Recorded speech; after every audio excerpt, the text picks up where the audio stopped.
Yeah,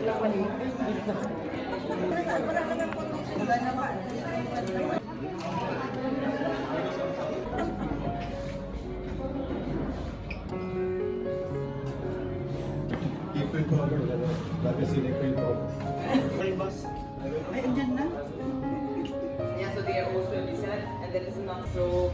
Choose wisely. Usually it's like you would have to change seats every day, basically on the bus, right? Like you are like going around for everybody, and some people do not want to go. So what we would do though, we would always change the first 2 rows. Yeah. So to keep it fair, everybody.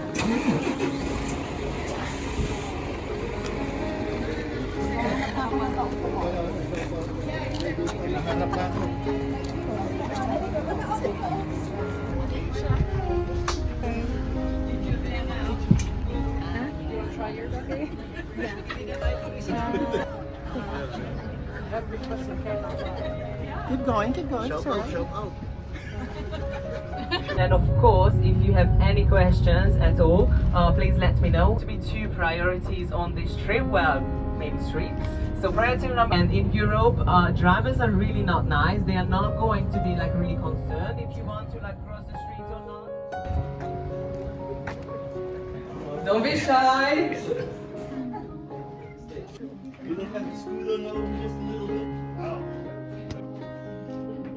Shorties in the front, tall people in the back. Welcome everyone. My name is Dalo. I will be explaining the shoemaking process to you guys. Afterwards, Katrina, the farmer's wife, will explain the cheese making process. And after that is the best part, cheese tasting.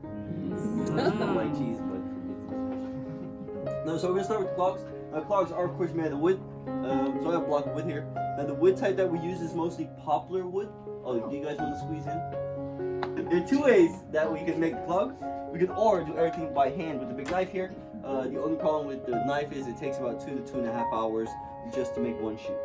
Now no one wants to watch me cut a shoe for 2.5 hours. So luckily for you guys, we also have machines. And with the machine, it takes less than 10 minutes. Wow. If you don't mind getting wood chips in your hair, you'll be fine. That's why I don't have it. I don't mind.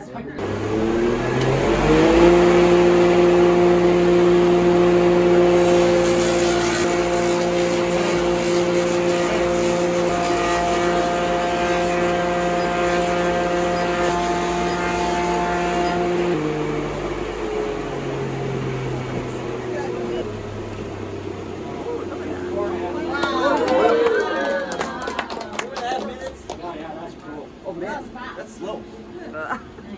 Okay, now here we have then the outside part of the shoe. Now for the inside we use this drill over here. Now just like the lathe, it has a matching template in the middle for the inside. The only thing is that the lathe will do everything automatically and this one's manual.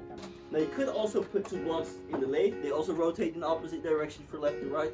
Ready? Yeah.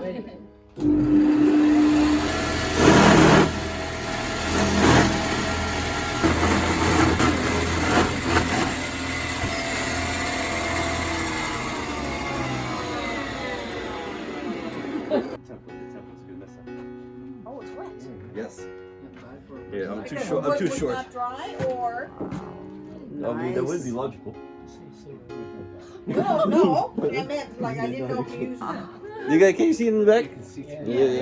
Yeah, that's because the side is too thin. Yeah, but that's because of the template. The template's too old. But we're too lazy to replace it. Now, whenever you're making clogs, you always want to use fresh wood or at least wet wood. Yeah, in this case, fresh. Yeah. Yes. If the wood is too dry, you put it in a machine. There's a chance that it split, cracks, and breaks. However, because we can't go cutting trees down every day, if the wood does dry up too much, we can always choose to soak it in water and later use it for the clogs. Okay. This is a fresh piece, though. Yeah. So what you do? You cut the base off. You let the wood dry. Then once it's dry, that's when you can sand it. Now the outside you sand with sanding belts. So you have a belt, you hold it against it, and you sand the outside. Now it takes about 10 minutes to make a pair with the machine. Then if you discount the drying time, because drying takes up to 2 weeks, then it takes about another 20 minutes to sand them. And what I've told you is that the shoe's very wet. Yeah. Now you actually want the shoe to be so wet that you could literally blow the water out. Okay? I could do this once, so you have to pay attention. Okay? It's now or never. Giving you a moment. You ready? That's what I figured you were going to do. Ready? Take a big breath. Right.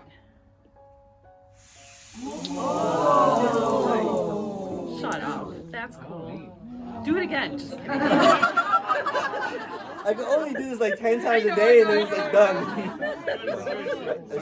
That should be one. No. It's spit. That's it. It's really wet. Spit! I wish I had that much saliva. Nah. But that is how wet those shoe is, and that is how wet you want it to be. Then it cuts out nice and smooth. Yeah? That's why it also takes 2 weeks for it to dry. Yeah.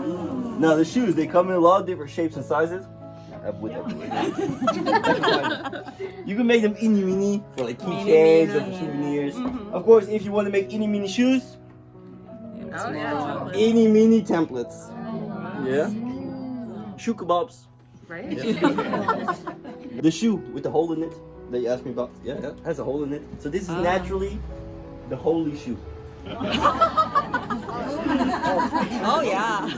Actually, like, with like a Clog with my name on it, because we don't have name tags. But I absolutely hate it. It's like these are the most important shoes of all. Yeah, you see? These are for all of those sparkling water bottles. Oh, there you go. Especially Heineken water. But you can also make things like money banks out of them. Yeah, safety shoes. Yeah, for your change. Safety shoes. Or you can make the newest ones that we have are the pencil sharpeners. Yeah. Oh. Yeah, they're for the kids, for the grandchildren, stuff like that, or for you ladies. You can. But my favorite one actually, that's not to wear, is this one, and this is the bed and breakfast shoe. Now, why is it the bed and breakfast? It's because it's a birdhouse. Yeah. So in the spring, when the birds are looking to nest, they can use the bottom to nest in, and then in the winter, when they're not nesting, you can hang some feed on here, turn it into a feeder, and then it has bed and breakfast all in one. At the same time. Okay. Isn't that cool? And you're able to open it up to clean it. Yes, there's a thing there, a screw that you can unscrew, you can open up, you can clean it. And if you guys are curious and you want to try a pair on, you're more than welcome to. But size does matter. So you're going to have to find your right shoe size. There's a European shoe size in here.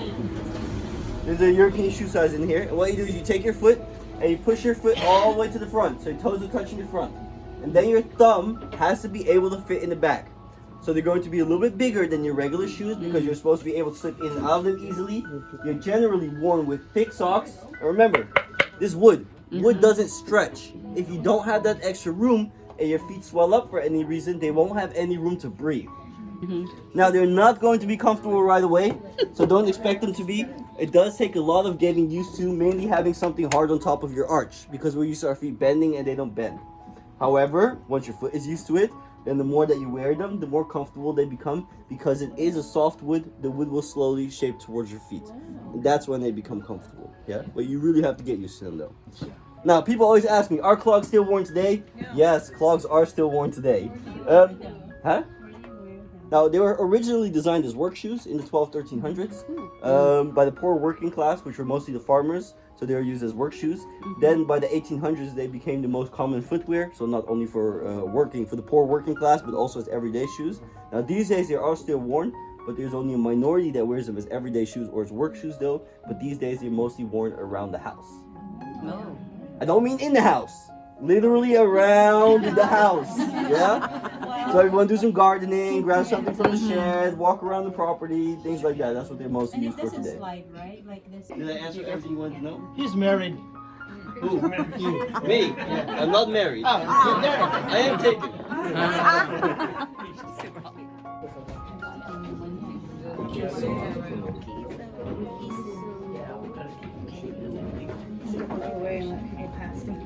If I could have your attention for just a moment, I'm going to have you come in the larger room. We're going to follow the yellow brick road. You come around this way, and then you'll just go behind the stop sign. I'm just following you. You're just following file row. You're doing good. Single file row behind the tub, the silver thing because it's boring. I'm the farmer's wife, and I'm really happy that you're all here. I'm going to ask you to take one picture and put all the phones away. We're going to put 3 of these knives onto the arms. There's a sharp side and a dull side. So the curds are the fat and the protein bonded together. They're only 12% of all the milk. The other 88% is the whey or the liquid, and we don't need that part. But it's chock full of protein and minerals. You guys think about those big jugs of protein powder? This is the origin. Yeah. So we drain it off and we pump it out to our calves. And we supplement their diet with it. So it's really, really good for their muscle building. Now, the curds, they fall, of course, into the bottom of the tub. And they're still very slimy. They're still holding more of that whey. We want to get rid of more of it to way out. It leaches out into that fresh warm water, and it drags part of the lactose with it. Lactose is milk sugar. That makes milk taste good when you're drinking a glass of milk. But when the milk sugar mixes with the bacteria culture and the enzyme, it turns sour. So poor little Miss Muffet. It's sour, and we don't want sour cheese. So what happens to alcohol when you cook it? It loses the alcohol, right. So we cook the Heineken before it goes into the curds, and then you have all of the aroma, all of the flavor, but none of the alcohol. And all the savories of turkey and stuffing is in this wonderful, and any potato casserole dish you can think of. The salt baths are 20% salt. Oceans are only 3.5% salt. It has 3 very important functions. The first one is flavor. The second thing is the salt water is going through the cheese, it's drawing more of the whey out, which further solidifies the cheese and it seals the rind. And the third function is just good old-fashioned preservation. Salt kills bacteria, which cures the cheese. We can keep those cheeses for years afterwards as they're going through their ripening process. And this one is a few years old. Wow. So that's the life cycle of a cheese. Now these top ones, they're still perfectly edible. And they can be years old, but they're perfectly edible, but they are rock solid. The challenge is opening. So take a knife, a strong little paring knife, and make a notch just on the opposite side of you. This one's years and years old. This one's very old. So you can kind of get an idea of what these look like. So if you look at how light they are when they're first made, and then as they age, they darken. And you'll notice also all those little white dots in there, and then they just grade away. However much they want, right over their pasta. Pass it around the table, everybody gets a whack at it. When we're finished, we put cling film over the cheese and put it in the fridge. And now it has a nice little layer of green fuzzy mold over it. Do not throw your cheese away. A mold on a semi-hard or hard cheese is simply superficial. So you cut it off. All of the cheese under the mold is perfectly fine.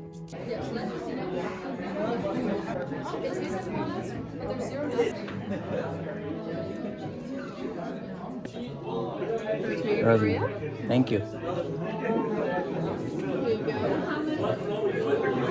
And then I've got different flavors. I've got a young natural, garlic, Italian, and fenugreek.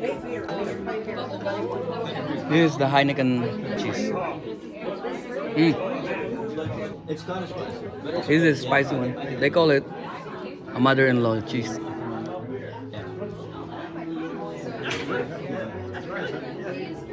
No, it tastes actually pretty good. And what's this? Truffle. Truffle. Cumin. You want to try some cumin? Bald guy? Oh, sorry. Yeah, other bald guy. He maybe thought he had some hair on his head. What is this? Truffle. Oh, truffle. Oh, for the Filipinos, their favorite. It don't go anywhere yet. Don't go anywhere yet. Yeah, it is good. You got the chili? The Heineken cheese is really good. This is Amsterdam cheese factory.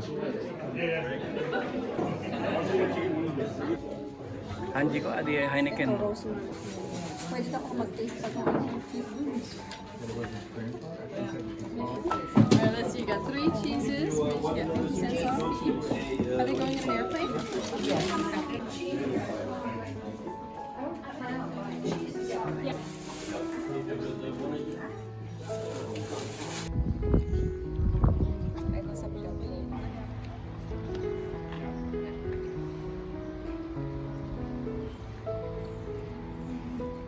Oh, ayun yung mga kalabas.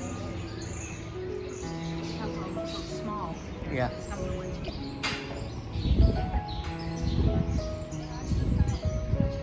These are the cheese making cows.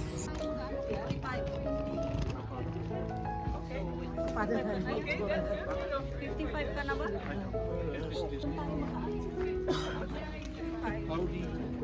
Hindi nga mabalikas, no? Mercedes ka ata.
Yan. Wala. Running water.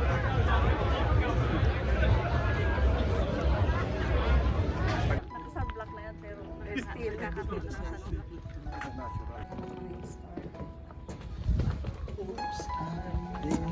Nasa likuran mo. Taas ang kaliwang kamay. One, two, three. Ayos. A few of them are not here, but we will take group picture, of course.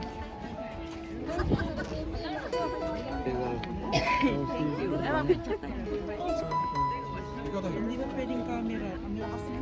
Ang lakas. Marijuana dito. Free. Okay. Here we go. This is Sam's windmill. Ano ba yung aking Kaya close.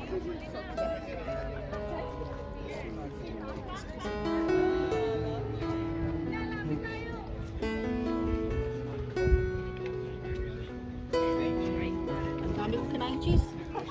May whiskey cheese nga doon eh.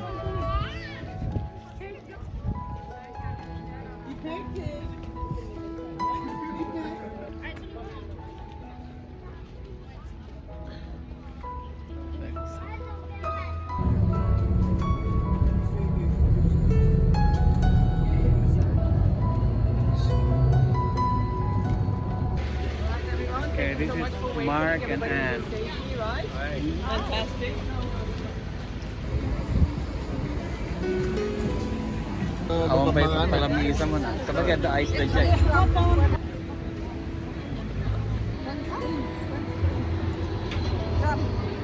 Ayun o, picture daw. Dito, dito.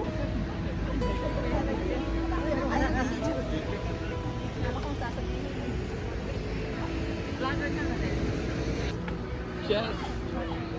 Sir, gusto na. Pa-shout out ha. Shout out, Jess from UCLA.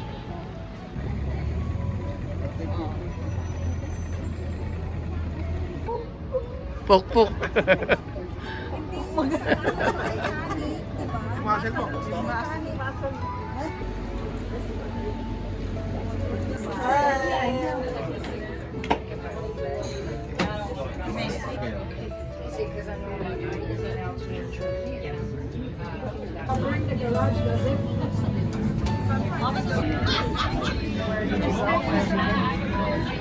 Nice little cruise for 45 minutes-ish towards Central Station. During this cruise, I will put on some music for a sec. Of the Rijksmuseum. The Rijksmuseum is born after parties style. He designed the museum as a cathedral for Dutch art. Cyprus also designed this. In recent years, the Rijksmuseum has undergone And raw fish floated around. Fortunately, from 1930.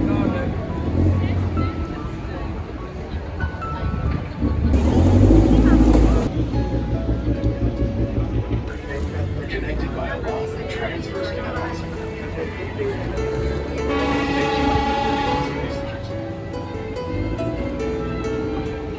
In 1613, workers started.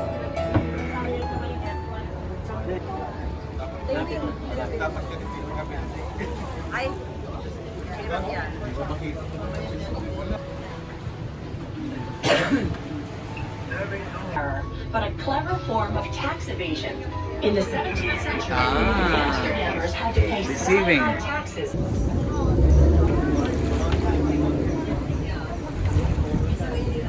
Ladies and gentlemen, right now we are from the lovely hotel. The room.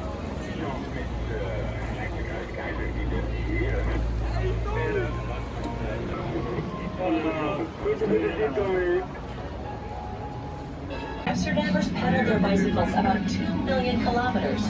They maneuver effortlessly through the busy city. Everyone cycles. You may wonder why cycling in Amsterdam is so popular. In the ancient city center with its busy and narrow streets, navigating a car is no fun. And then, of course, there are the sky-high parking fees. Moreover, Amsterdam is a flat and compact city. 502 Herrengracht is the official residence of the mayor of Amsterdam. The house with the columns, a reference to the two columns that support the small anti-mayor. above the front door. The house was Nagbabike lang ka nung mabang trabaho. for the wealthy merchant Paulus Rodel. Golden Bend. Since 1927, it has served as the official residence of the Amsterdam mayor. Here, on average, we annually export 2 million liters. That translates to about 10 million glasses of beer. The vast majority of beer from the Netherlands is consumed by Americans, but the Chinese, Canadians, Koreans, and Swiss also like Dutch beer. This photogenic bridge is an Amsterdam icon. This particular monument is not very old. Since the 17th century, there's always been a bridge on this site. It was not built until 1934. The bridge is a picture of beauty at all times of the day.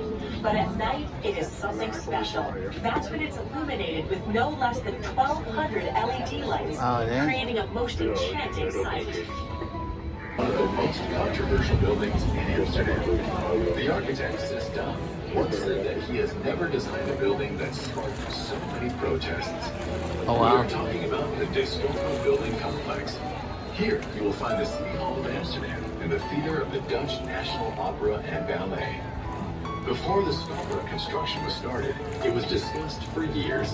When the municipality finally started the construction in 1982, there were fierce protests. Amsterdammers thought the building was too big and too expensive. So you see them on my left hand side, behind the houseboat over here on my left. You see houses that are leaning on either one side or the other. You may have noticed that in Amsterdam there are a lot of old houses leaning so far forward it looks like they could fall over at any moment. Here on the Amstel, you see a number of such beautiful houses side by side. They have a nickname that appeals to the imagination. To dancing houses or dancing houses. Amsterdammers made their homes lean forward for the simple reason that they thought it was beautiful. When a house leans forward, it seems a lot bigger and more impressive. Now find Nieuwendyk and Wormerstraat. They built their first wooden houses and a church. The residents regularly suffered from flooding. That is why they built dikes in the 13th century and a dam on the Amstel River.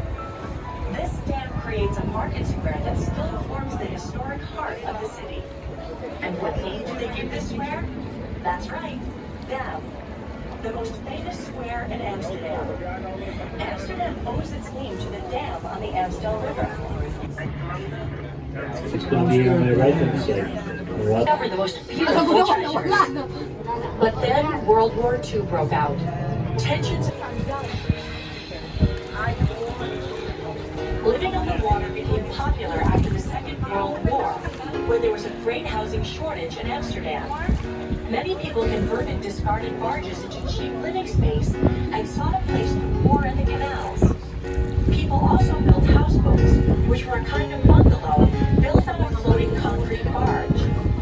Houseboats became very popular and started proliferating because there were no rules. Today, the council is a lot stricter. All berths are fixed in a zoning plan and the municipality no longer issues new permits. I'm sure you can imagine how extremely popular the scarce permits must be.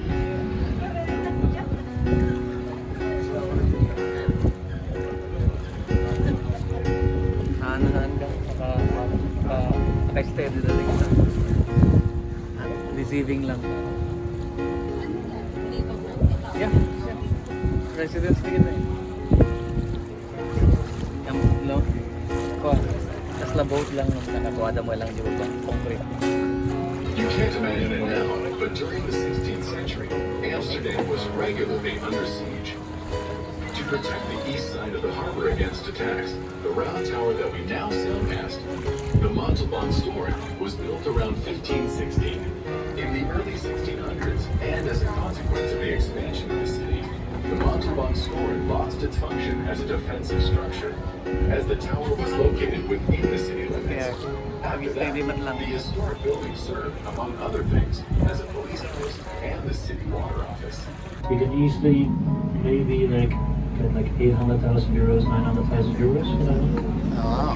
Wow. But that's the house was with the pyramid, so the pyramid is worth most of the time. That village is, for example, only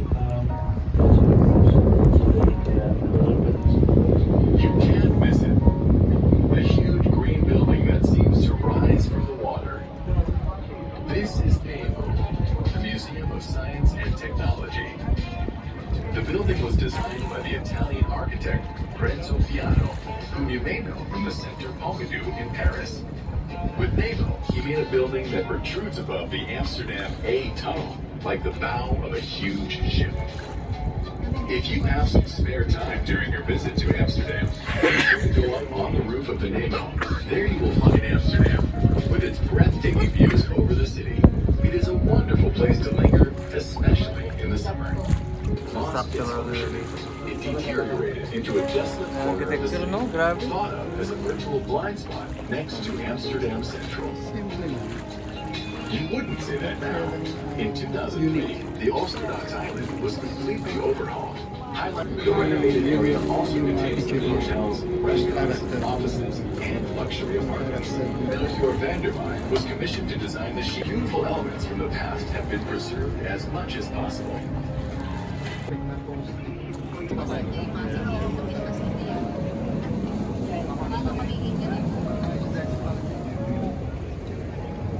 Para September nagsisili sila.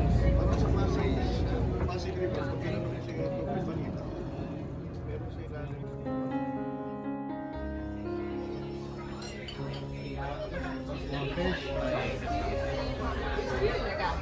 There you go. Oh, yeah.